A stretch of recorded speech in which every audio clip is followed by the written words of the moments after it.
hosted by a UF Hall of Famer, one that airs every weekday that would bring me everything I need to know about the Florida Gators, including news, analysis, and opinions. Siri, is there such a show? Have you heard of PodUp with Matthews in the morning on Facebook, YouTube, Twitter, or any podcast platform? Oh my gosh, why didn't I think of that? UF Hall of Famer Shane Matthews has a show every weekday. I'm gonna go check it out tomorrow. Thanks, Siri.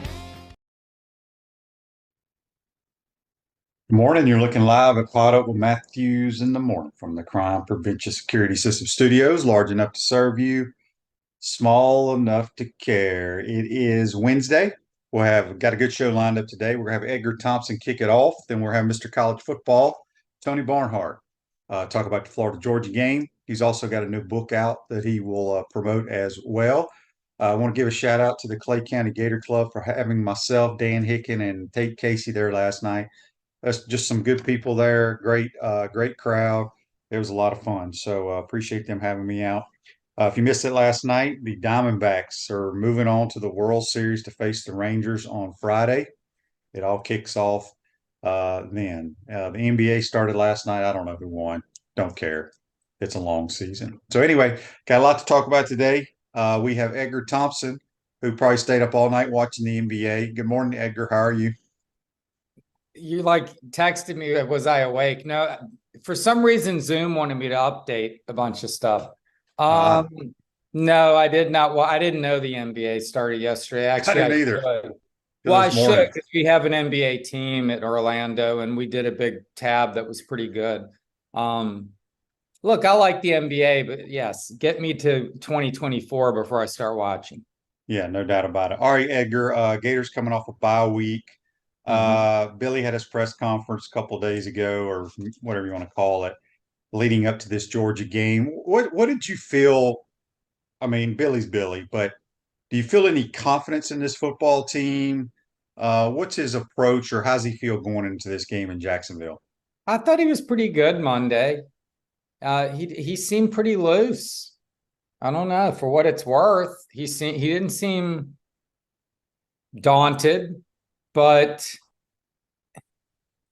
does he expect to? I don't know what he's expecting. I mean, they're playing. He says it. I mean, everybody knows what George is doing. I mean, he respects it. He's from Chatsworth, right? He's from Georgia. He's impressed, and he should be. Worked with Kirby, with Nick Saban. He's known Kirby a long time, and 24 straight, pushing for a three-peat. I mean, you just kind of you can have you go into a game like this with a lot of peace because no one expects you to win, man. Right? It isn't like you're going into this game and it's tons of pressure on you. The pressure is really on Georgia. It's on Carson Beck, and Carson Beck's going back to his hometown. They're without their best player, probably maybe the best player in the college game, and Brock Bowers, at least offensively. A lot of pressure on Georgia at this point. They're beating Florida 5 of 6, 2 in a row, excuse me. They've been whipping Florida, average of 22 points during those games. So he can play pretty carefree, you would think. No doubt about it. By the way, Edgar is on the Tight Number hotline, courtesy of Duffield Home Improvements. Somebody on Facebook Live wanted to know what was my favorite Florida-Georgia game. It would have been in '92, my senior year. They were the favorite. They were like number 4 or 5 in America, and we were not very good. We found a way to beat those guys. So, I got my media guide right here. I was going through this yesterday, and I do this analysis piece every Wednesday. I tried something. I don't know if it worked, but if this has become the biggest, most one-sided, how did I put it? If it's been, because I'm looking at most one-sided rivalry since Steve Spurrier.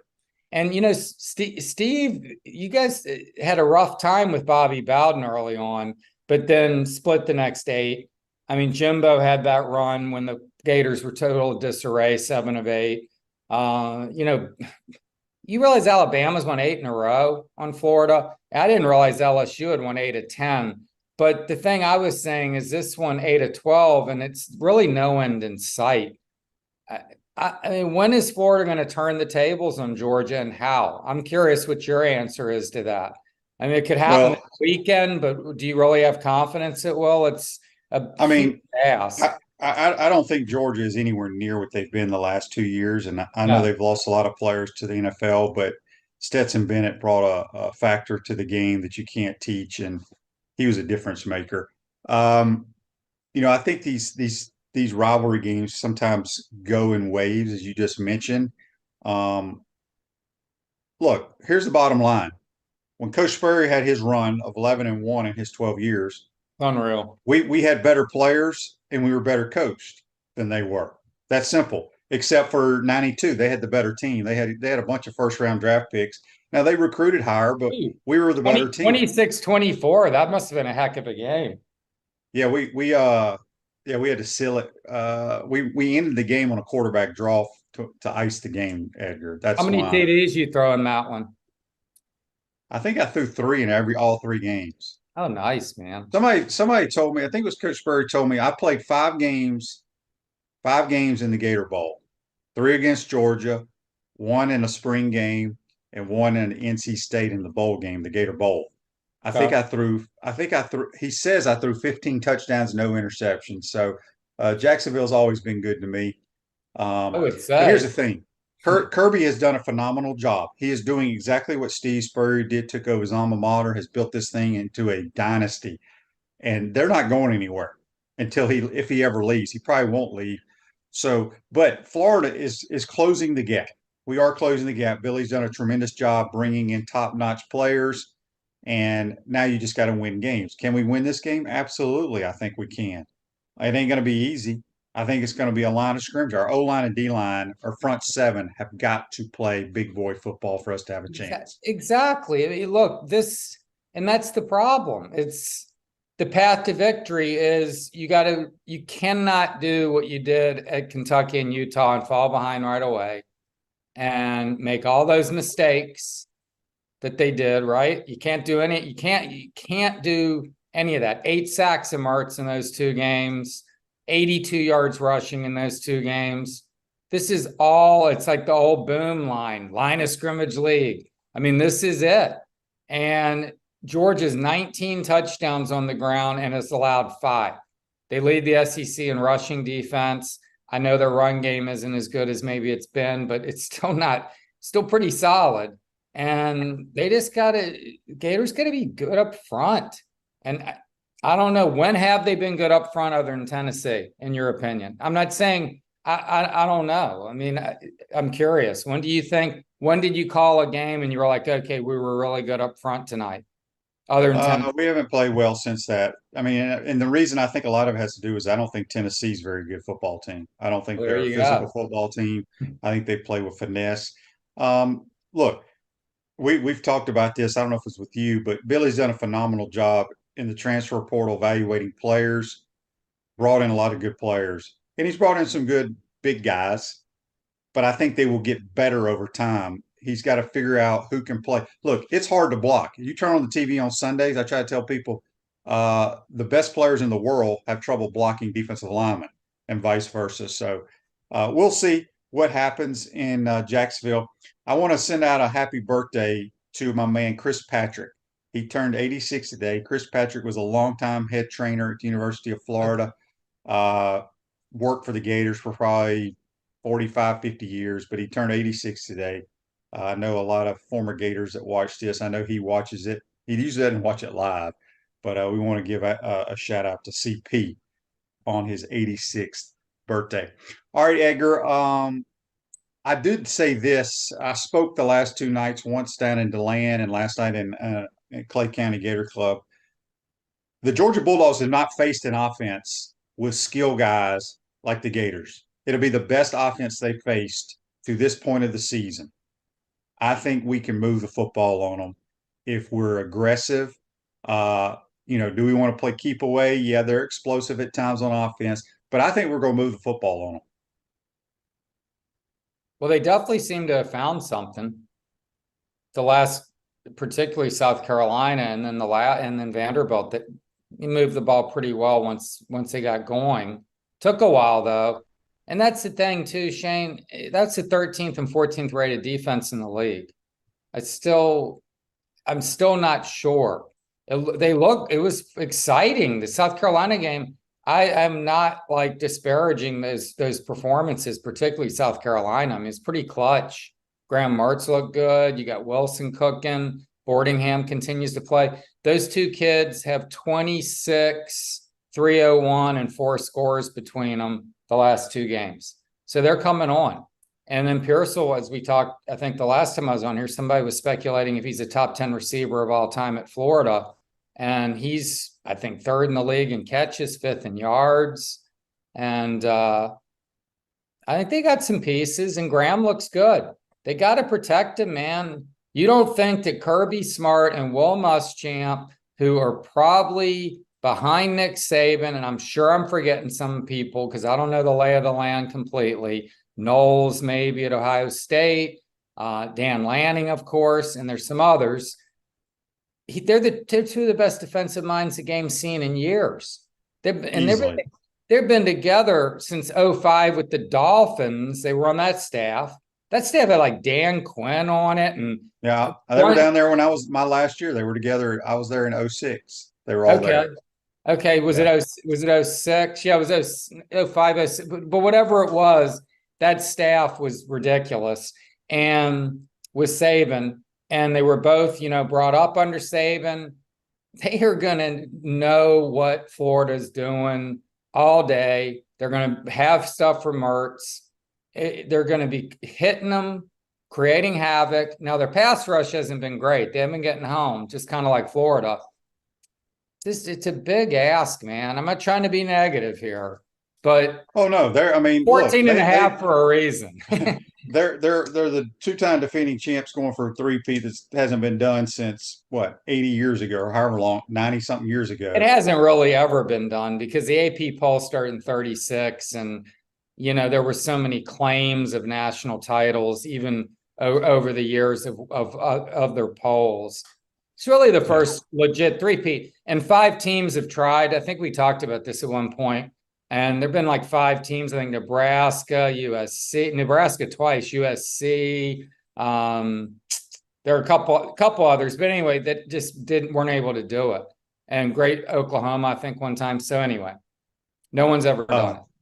Couple Facebook here, brought to you by Mel Law. Chris says that staff in Miami killed the Dolphins for 20 years. I don't know if they killed them. They had pretty good. Some pretty good coaches came off that staff. Tony says strength coaches can only do so much. Still have to sign elite players. Agree 100% with that. Well, the way they left the Dolphins was bad. Yeah, maybe so. I in fact walked in 07. I covered the Dolphins my first year, 07. 1-15 Cam Cameron. So things were not good. I agree. Yeah. Text on the Titan MR text line from an anonymous texter in 478 area code, wherever that is. Kirby absolutely takes the Florida game personally, hates Florida, but also Georgia can clinch the East with wins over Florida and Mizzou. Yeah, he had no success against the Gators. It's kind of how Coach Spurrier had no success. Coach Spurrier only beat Georgia one time.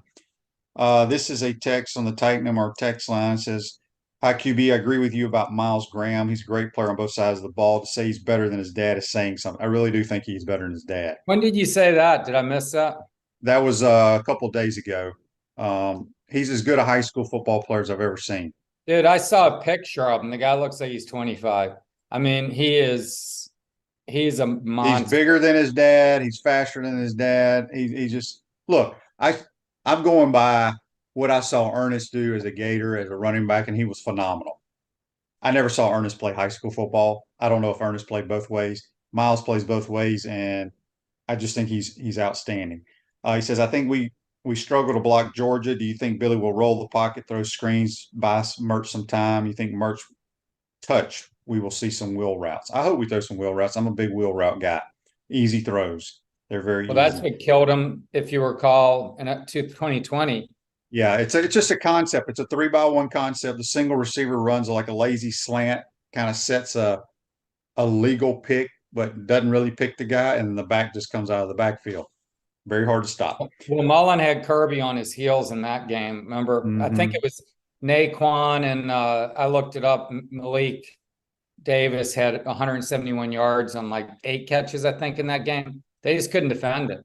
But it's funny, they were ahead 14-0 in that game. I'd forgotten. That's the last double-digit lead. Did we talk about this when I was on last week or whatever? Anyway, it doesn't matter. I talked to a lot of people. But the last time the Gators have trailed by double digits, other than South Carolina, was that game. So even when they beat Georgia the one time, they were in the hole early on in that game. So Georgia's just been just a huge challenge for Florida ever since that last game of McElwain. I'm telling you, Shane, do you remember that 17 game?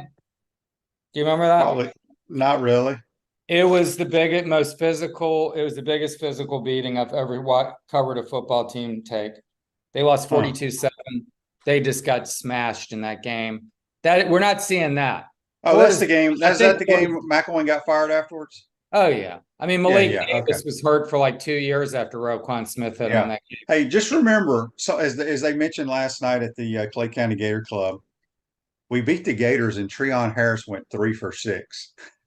Well, that was the 290-yard plus rushers, Matt. Kelvin Taylor. That was a shocker. That was all of a sudden when people were like thinking, well, Muschamp might save his job actually. And then of course, the South Carolina game and disaster. But yes, we're not seeing that beat down. It's going to be interesting. I don't know what to expect at all. I was very impressed with South Carolina, the grit, the play calling, it was just a different performance.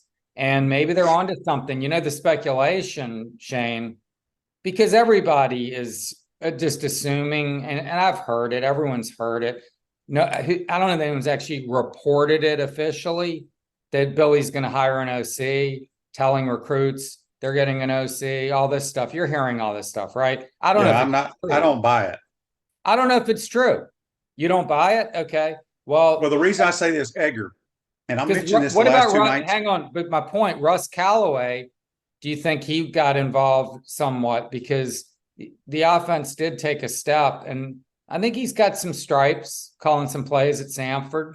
And I have no problem with that. The reason I say be careful what you wish for or hope for is because the top offensive coordinator in America last year was Garrett Riley. I think that's his first name. Lincoln Riley's brother at TCU. Oh, yeah. Okay. So Clemson hires him. Clemson stinks on offense. It's about having the right personnel and being Billy got the job because he called plays. He was sought after by multiple Power 5 schools to be their head coach. So just because there's offensive coordinator X out there that Edgar wants or Joe Gator fan wants, that doesn't mean it's going to change anything when he gets here. Because think about all the offensive coordinators. Hugh Freeze hired an offensive coordinator. They haven't thrown for 100 yards in 10 straight games. Think about that in modern football. They cannot throw for 100 yards. So I don't know. All right, Edgar, real quick. What do you think? If Billy calls plays like he did against South Carolina, I have no problem. I don't have a problem with. I need 6 deep balls a game, whether it's post, goes, whatever, corners, wheel routes. That's all you need, because he's got a good scheme at times. You just gotta allow guys to make explosive plays, and he did that against South Carolina. So we'll see moving forward what happens. We got two folks, two Tonys on here arguing about strength coaches. All I will say is arguing. What's the argument? Well, that if you have a great strength coach, it's going to make you a better offensive line or defensive line. There's merit to that, and there's not, because I can promise you there were multiple players throughout my career at every level that were the strongest damn oxes you've ever seen, but couldn't block me. There's more to it. But I hear what they're saying. It's more about being flexible. It's a lot. It's technique. It's want to. It's got to get leverage, man. You can't just shove a guy. Yeah. I don't know. Yeah. It's interesting. Well, it's interesting because George obviously has at Cochran, is he there? He's like their special teams coach, though. He doesn't do weightlifting. Oh, he doesn't do strength anymore? Uh-uh. Yeah, well, here's the thing, Shane. You were talking about the portal, and I think Billy has certainly had some hits in the portal. There's no doubt. You got Mertz and Pearsall in the portal. That's all you got to say from the last. Montreal. Yes. and Montreal followed him. But Damian George, we'll see. Micah Mazuka, I think, arrived with an injury. Lindell Hudson, I don't know Lindell. He doesn't have much push or much explosion. I watched him the day. Remember when he started against Charlotte or whatever? I mean, it was like patty cake. I mean, it wasn't very impressive. So they didn't really hit on the line in the portal. I don't know. They need to. Yes, for sure. The big guys, there's no question. On YouTube, brought to you by Quality Plumbing.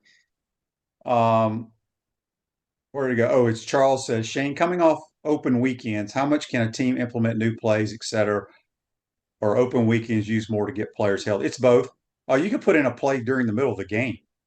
We did that all the time. I've done it at every level that I've coached. Just put in new plays.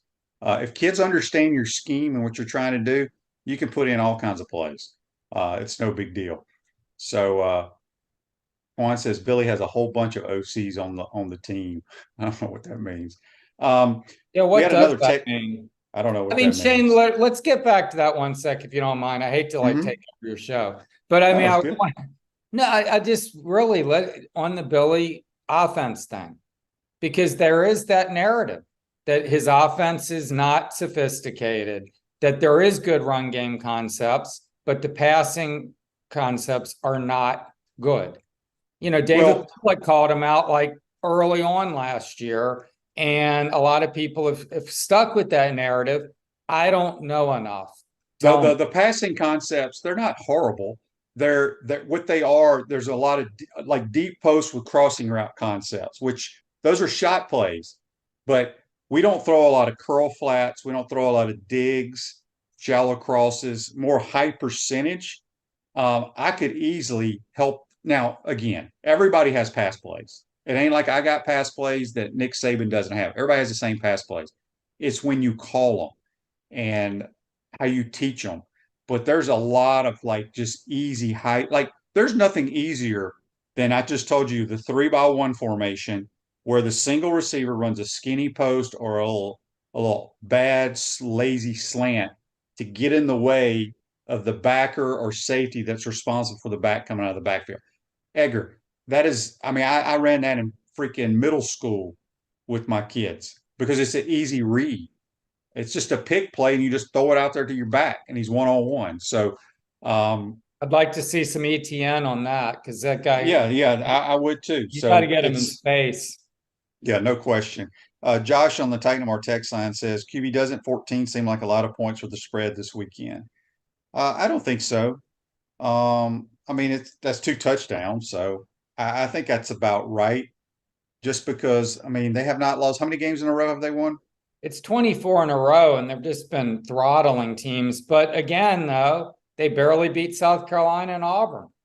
Yeah. By 7 each.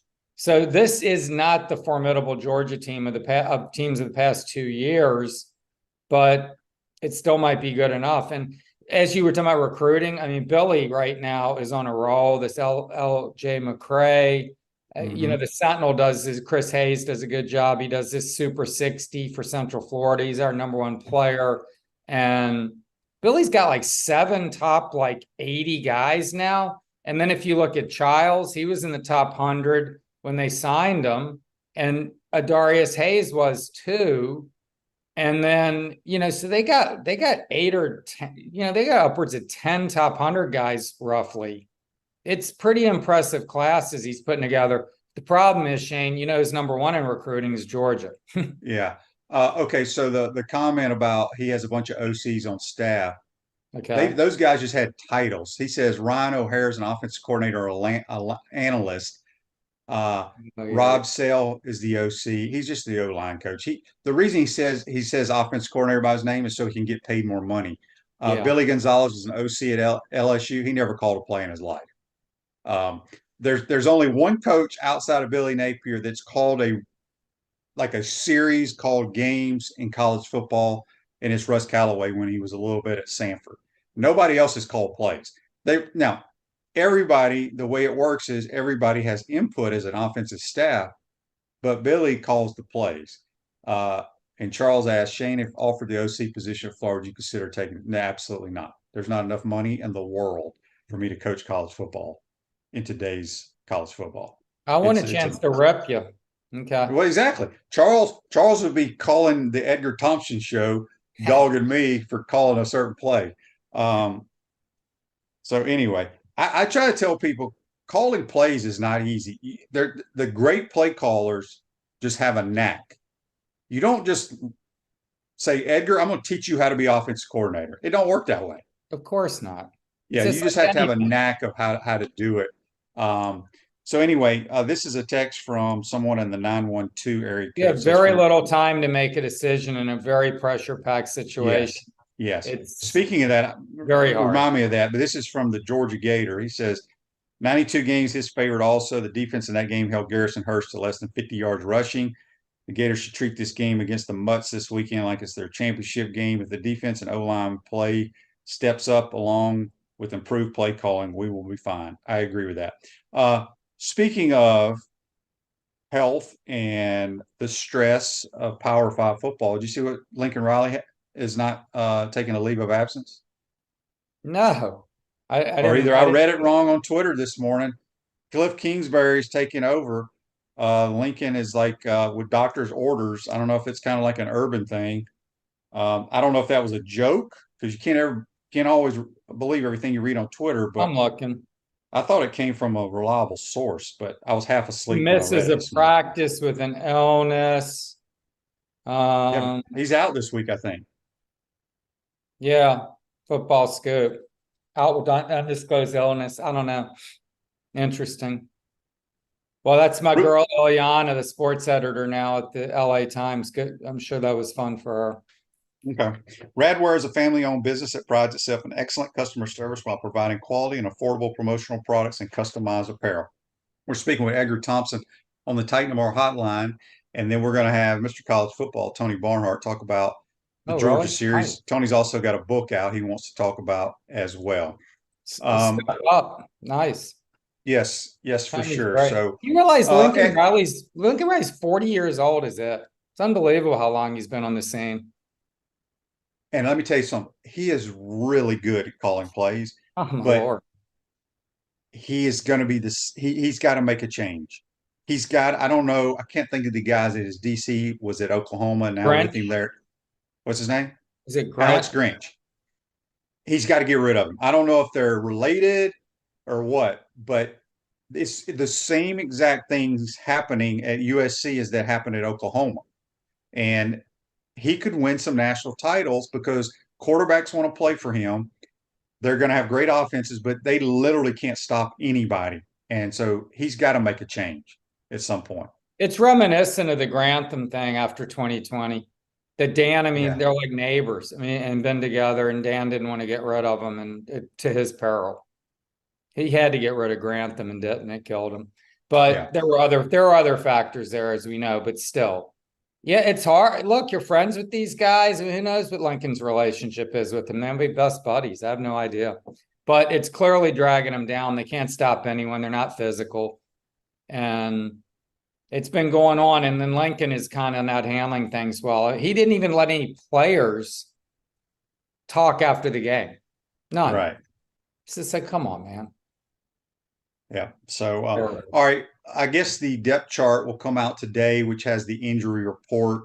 Your thoughts? Did Billy mention? I feel like they're going to be pretty healthy going into this game. I don't know what Kingsley Aguakan's situation is. I don't know if they even care because I think Jake Slaughter's really taken a step forward. Anybody else I'm missing that may miss this game, Edgar, that you can think of? Caleb Douglas has been out. Well, yeah. I don't know. I don't know if he'll play again this year. I don't know what his status is, but I already broke his tibia. That's what I thought. But again, I got it solved for the offense. You play 11 personnel with 1, 3, 6, and number 8 with either tailback rotating. If any of those skill guys get tired, then bring somebody in for a play or two and get them back out because those are our dynamic playmakers that you got to use. You got to use your fastest, most dynamic players to go win a game. Kings, Andy Jean was out. Jonathan Odom was out. I'm talking about the South Carolina game. Yes. But I tell you, man, when you got Boardingham and Hanson's coming on, I don't know. I mean, Andy Jean looked like he might be a nice piece, and he will be. And Caleb. I mean, you don't think Kingsley would be nice to have back? It would. I mean, he got manhandled against Kentucky a little bit. So Well, I know, but anyway, he was playing on one leg, but he did. yeah, and I think he still is. So we'll see. Edgar, we got to take a break. I know and we got to get to Mr. College Football. We appreciate your time. Let everybody know how they can follow you on Twitter. OS Gators. Appreciate it, Shane. Thanks for all the time today. Yep, that's Edgar Thompson. Join us on the Titan More Hotline. Going to take a quick timeout. We'll be joined by Mr. College Football Tony Barnhart. You're watching and listening to PodUp with Matthews in the Morning from the Crime Prevention Security System Studios. We'll be right back. We want to take this moment to thank our sponsors who keep the show going and pay the bills. Our premium sponsors are Crime Prevention Security Systems, large enough to serve you, small enough to care. Titan MRI, Gainesville's only locally owned and operated MRI facility. Meldon Law, the only official injury and accident law attorneys of the Florida Gators. Peachland Dental, Gator Nation's first choice for dentistry in Port Charlotte. QC Kinetics, live pain-free with QC Kinetics. Campus USA, put some star power to work in your financial life with Campus USA Credit Union. Dave & Buster's, eat, drink, play, watch. Duffield Home Improvements for your window, siding, and roofing needs. Radware, your local provider of promotional products, uniforms, and apparel. Our gridiron sponsors are Auto ER, UF Bookstores, Silverback Concrete, Ruse Ogre State Farm Insurance, Radware, F45, Quality Plumbing. Our touchdown sponsors are Adams Ribs, Gator Dominoes, Celebrate Primary Care, Gator Bait Media, Okido America, Style Cuts, Ironwood Golf Course, Big Mills Cheesesteak, McDonald's of Gainesville, 84 Lumber, Dowling Signs, Baker's Sporting Goods, Silver Q Billiards and Sports Bar. If you're interested in promoting your business on the show, call Freddie at 352-284-3733. If you like what we're doing here, make sure to follow us and support the businesses that support us. Pro football legend Emmitt Smith understands your joint pain. It does not surprise me that there are a ton of people out there that's in pain. That's why Emmitt is such a proponent of QC Kinetics, offering real lasting joint pain relief with non-surgical, all-natural biologic treatments. Whether it's a joint pain, ankle pain, shoulder pain, neck pain, back pain, hip pain, any kind of pain, the body eventually will break down when it's under that much stress. That stress can cloud your judgment to the point that you'll just say yes to the scalpel or yes to another prescription of pain pills. But maybe it's time for a second opinion from QC Kinetics. The reason why I would recommend this is because the natural biologics that QC Kinetics is providing you gives your body a chance to naturally heal itself. Restorative, regenerative solutions are here. Get lasting relief and live your life. Call QC Kinetics 352-400-4550. That's 352-400-4550. QC Kinetics 352-400-4550. Welcome back to the Crime Prevention Security System Studios, large enough to serve you, small enough to care. Silverback Concrete's a family-led team of heavy concrete specialists that build commercial structures with unrivaled quality. Silverback Concrete, you stand on it, we stand by it. We're going to go back to the Titan More Hotline to Mr. College Football, Tony Barnhart, courtesy of Duffield Home Improvements. How you doing, Tony? Appreciate your time, my man. Dane, I'm doing fine, and you'll be proud of me. I actually said Florida Georgia week earlier in the day, so you'll be proud. Good. You're learning. You're learning in your old age. Good boy. Hey, you've been covering these games for a long time. First of all, do you think the game is going to? I don't even know where it stands. Is it going to stay in Jacksonville? But from a Georgia grad, a Georgia fan who's covered this game a long time, do the Georgia fans like it in Jacksonville, or do they want it moved? Shane, it's really a generational thing, okay? To the people of my generation who grew up covering this game, been involved in it for a long time, you just like the traditions of seeing your friends in Jacksonville and all that entails. Now, the younger generation, the students in college now and young professionals, they don't, for the most part, they don't get it. They would rather go home and home or do something different. So I think ultimately it's going to come down to money, because it always does. What intrigues me is, what do they do in the 2 years when they're redoing or rebuilding or building the new stadium in Jacksonville? What happens there? And that's what we don't know. Yeah, for sure. On Facebook Live, brought to you by Mel-in-Law, Dan says, Tony, I loved your tribute to your old friend Tom McMillan and the UF and UGA tradition. You want to touch on that a little bit? Yeah, the group about people coming down here year after year after year. These are guys, Shane, that were my fraternity brothers when I started my undistinguished academic career at Georgia Southern, and met these guys and joined a fraternity, and we've been friends ever since. And then I transferred to Georgia because I had this silly idea that I wanted to be a sports writer, and they just sort of followed along. And so we've been going here to Jacksonville, making a multi-day, like a lot of people do, making a 3-4 day event, golf and all the things that go with it. So we've been doing this almost 40 years. And back in March, we lost Tom McMillan, our fraternity brother, and we're really doing this trip. We're all here, and we all get together starting today, and this is all about dedicating this trip to him. That's awesome. The Dogs going for a three-peat. Just talk about, I mean, Kirby is one of the, if not the top coach in America right now, but what he's done at Georgia is just phenomenal to me. Just talk about the run and the job that Kirby Smart's done with this football program. Well, I go back to when South Carolina was looking for a coach, and Georgia was on a run. Mark Richt, who somebody I have a tremendous amount of respect for.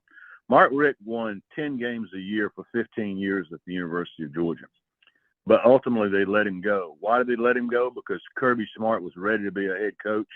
And if Georgia didn't hire him, South Carolina would. And that's where it started. And what has happened here was what the fathers of the people who did the hiring at Georgia hoped would happen. It's built on fundamental. It's built on recruiting. It's built on recruiting and coaching at a high level, and he has done a tremendous job. And he was in his first 100 games, he was 85-15. Nobody else has done that. Has won 85 games in their first 100 outings. So he has done a tremendous job. He really has. When you look at this Georgia team, Tony. I was a big Stetson Bennett guy. I just thought he did things that you cannot teach. He had that knack of that great leadership, making plays. Carson Beck is the 5-star, big strong arm guy. What is the difference in the team that you've seen so far compared to the last two? And we know they've lost a bunch to the National Football League, but can this team be as good as those two? I don't know. And this is a discussion I've had with a lot of people, Shane, is that, this team is not as good as last year or the last two teams. I said, that is true.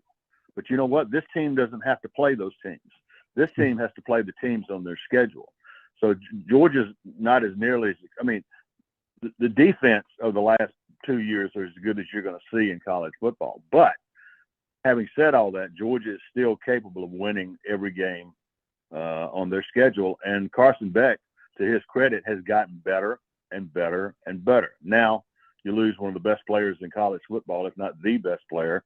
And how do you compensate for that? And that's to me, that's the intriguing storyline about what's going to happen on Saturday. Florida's got all this momentum coming off of that last win, something they desperately needed. Does that translate onto the field on Saturday?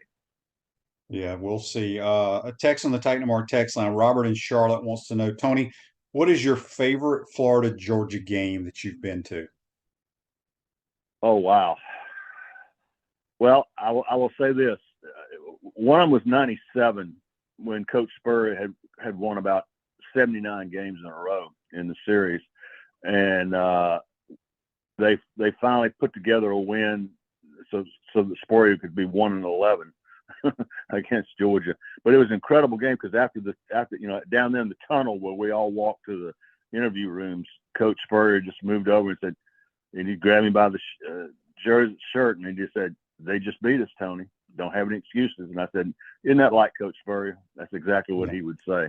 That was an incredible game, and also the game in the rain where Eric Zier in a driving rainstorm threw it 400 times, but and that was the timeout and the whole that was just an incredible experience. Let's get to the game Saturday. For Florida to win this game, what do they need to do?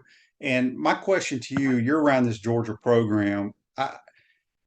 They don't fear Florida. I don't know if they ever feared Florida, back in the Spur era or whatever, but what do the Gators, what can they do? How can they win this game, Tony? I think Graham Mertz is going to have to play yet another big game. Georgia is not going to let you run the football on them. I mean, they go into every game with the number one goal defensively is not letting you run the ball when you want to run the ball. So to me, that tells me that Graham Mertz is going to have another big game, and I think Georgia will find ways to try to make him most uncomfortable. But if Graham Mertz has another one of those big games, they can absolutely hang in there. But it'll see what does Georgia look like without Brock Bowers. I think they've got talent there, but they count on him a lot, particularly when things get tight. Yeah, they really do. He's a heck of a football player. All right, before we let you go, you have a new book out. Let everybody know what it's all about. Shane, in the fall of 1970, I played on the first integrated team in the history of my high school. Greene County High School is exactly halfway between Atlanta and Augusta on I-20. And we merged. We had a black high school and a white high school, and we merged. And remember, in 1970, there was a lot of tension in the world. People didn't like the idea of integration. And when spring practice was over, we had exactly 19 players on our team. Wow. And with those 19 guys, 12 white, 7 black, we played a season, won our division, and came close to beating Gainesville High School. That's Gainesville, Georgia. And they had a good player by the name of Tommy West, who went on to play at Tennessee and coach a few places. But it's about football, but it's about friendship and the fact that 52 years after we played our last game together, I'm still very close friends with the guys on that team.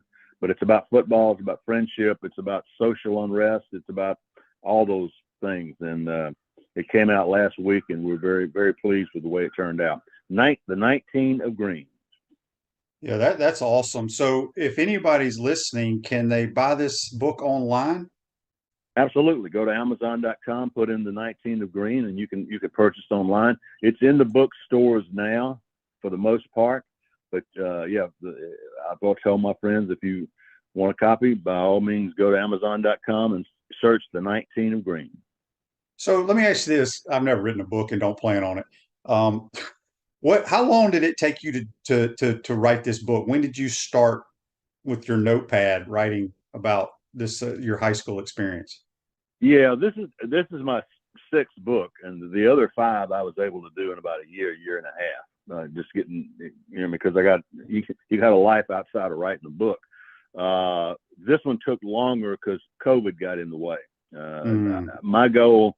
I interviewed they're only of the 19 players on the original players, 15 of us are still alive. I interviewed all the rest of the guys, and all but 2 I was able to interview in person. But COVID slowed things down. But basically, from start to finish, the whole process took about 2.5, almost 3 years. Wow, that's awesome. Well, Tony, we appreciate you. I know you're a busy man. We appreciate you taking the time. Enjoy your weekend with your fraternity brothers, honoring your late friend, and hopefully the Gators can make it a game and win it somehow. But I appreciate your time, my man. Always, Shane. Take care. That's Mr. College Football Tony Barnhart. Join us on the Titan Tomorrow hotline, and we appreciate his time. Let's take a quick timeout. Come back. We got a ton of texts, Facebooks, YouTubes I need to get to. You're watching and listening to PodUp with Matthews in the Morning from the Crime Prevention Security System Studio. We want to take this moment to thank our sponsors who keep the show going and pay the bills. Our premium sponsors are Crime Prevention Security Systems, large enough to serve you, small enough to care. Titan MRI, Gainesville's only locally owned and operated MRI facility. Meldon Law, the only official injury and accident law attorneys of the Florida Gators. Peachland Dental, Gator Nation's first choice for dentistry in Port Charlotte. QC Kinetics, live pain-free with QC Kinetics. Campus USA, put some star power to work in your financial life with Campus USA Credit Union. Dave & Buster's, eat, drink, play, watch. Duffield Home Improvements for your window, siding, and roofing needs. Radware, your local provider of promotional products, uniforms, and apparel. Our gridiron sponsors are Auto ER, UF Bookstores, Silverback Concrete, Ruse Ogre State Farm Insurance, Radware, F45, Quality Plumbing. Our touchdown sponsors are Adams Ribs, Gator Dominoes, Celebrate Primary Care, Gator Bait Media, Okito America, Style Cuts, Ironwood Golf Course, Big Mills Cheesesteak, McDonald's of Gainesville, 84 Lumber, Dowling Signs, Baker's Sporting Goods, Silver Cube Billiards and Sports Bar. If you're interested in promoting your business on the show, call Freddie at 352-284-3733. If you like what we're doing here, make sure to follow us and support the businesses that support us. Thursday, November the 16th, come celebrate the release of our Spurrier's Gridiron Grill Lugo's Risky Rum. This exclusive release features a special spread of our farm-to-table food, rum cocktails, raffles, and a meet and greet with me. Each ticket includes a bottle of Spurrier's Single Barrel Select Risky Rum. And I'll sign the bottle if you'd like. So get your ticket before they sell out at spurriers.com.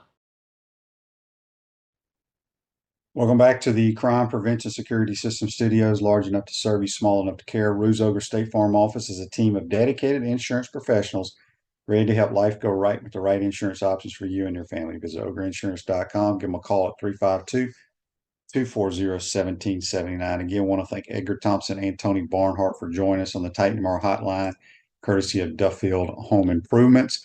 Appreciate their time. Let's see, we got some text here. Let me get to, and then we'll get to the Facebook stuff. Let's do Facebook first. Alan says, I don't believe Georgia can beat Tennessee at Tennessee. Oh, I can. They're way too physical. Tennessee is soft, in my opinion. A lot of people here talking about our wide receivers should be at full go, except for Caleb Douglas. I think everybody will be playing. Twan says, any great QB, you put pieces around them, and sometimes it's a system too, and you'll see what we have just happens to be the right fit. Yeah, quarterbacks are only good as the people around them if they understand how to use those players.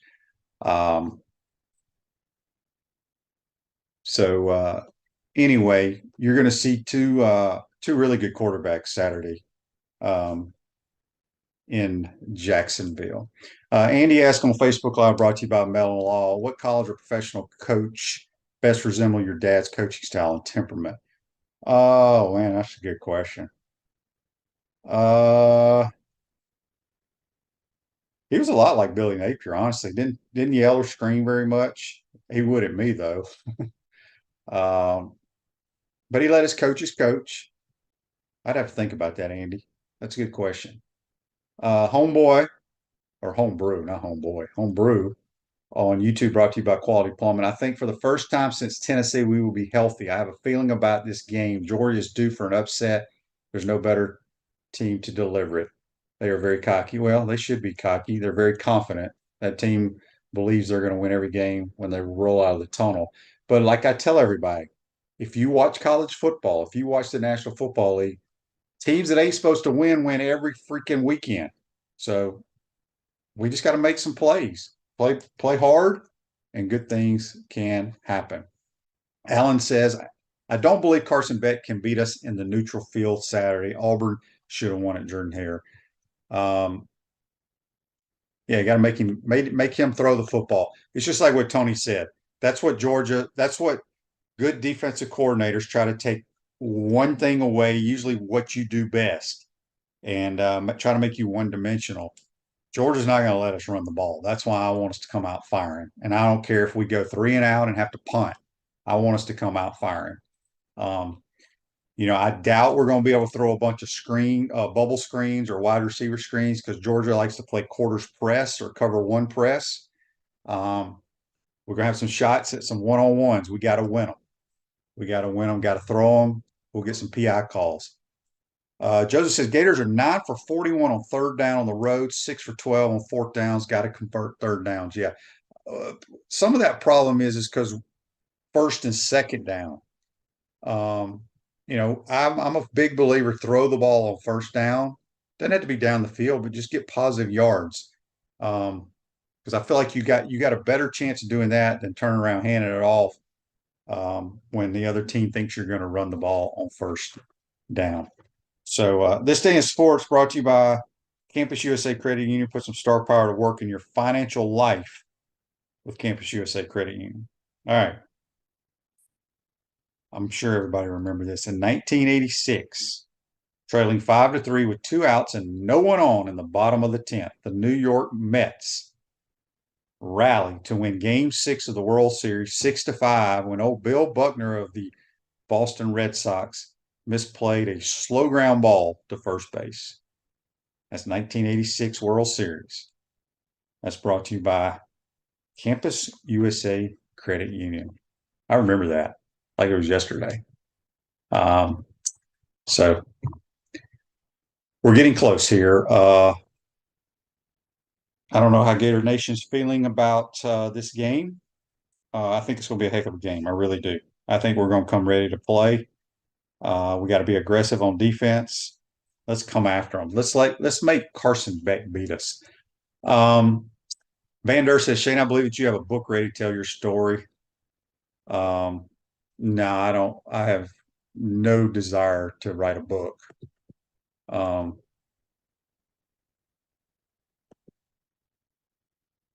Coach Spurrier wants me to write a book, but I ain't writing a book.